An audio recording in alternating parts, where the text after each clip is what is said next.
السلام علیکم ورحمۃ اللہ وبرکاتہ۔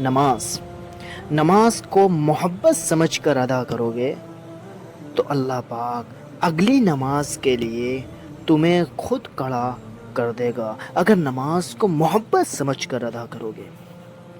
مٹی کے انسان کو سونا بنا دیتی ہے، نماز ایسی چیز ہے جناب، ہدایت بھی انہیں ہی دی جاتی ہے۔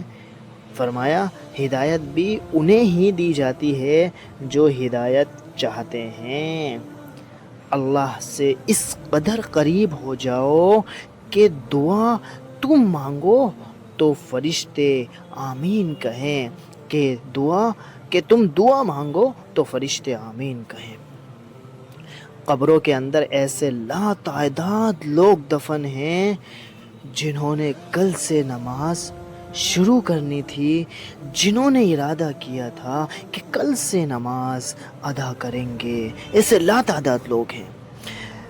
مصطفیٰ فرمان ہے کہ نماز جس نے قصداً چھوڑی تو اس کا نام جہنم کے اس دروازے پر لکھ دیا جاتا ہے جس سے وہ جہنم میں داخل ہوگا۔ نماز اگر عادت بن جائے تو کامیابی اور مقدر بن جاتی ہے۔ نماز اگر عادت بن جائے، جو عبادت ہماری قبر کو روشن کرے گی وہ نماز ہے۔ فرمایا یا اللہ ہمیں پابندی سے اول وقت میں نماز پڑھنے والا بنا دیجئے۔ بولو بھائی سب آمین ثم آمین۔ انشاءاللہ پڑھیں گے۔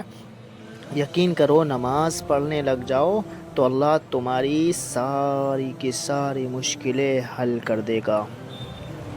فرمان ہے سرکار دو عالم صلی اللہ علیہ وسلم سے پوچھا گیا کہ کون سا عمل سب سے افضل ہے، تو ارشاد فرمایا وقت پر نماز پڑھنا، وقت پر نماز پڑھنا۔ جو نماز نہیں پڑھتا وہ سکون کا مطلب نہیں جانتا، جو نماز نہیں پڑھتا۔ نماز میں رسول اللہ صلی اللہ علیہ وسلم نے ارشاد فرمایا نماز میں لمبا قیام کرنا موت کی تکالیف کو ہٹا دیتا ہے۔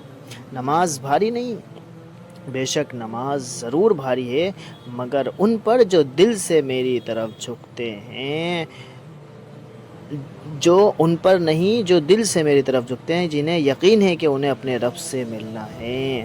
نماز شیطان کی شکست اور مومن کی جیت ہے، مومن کی جیت ہے۔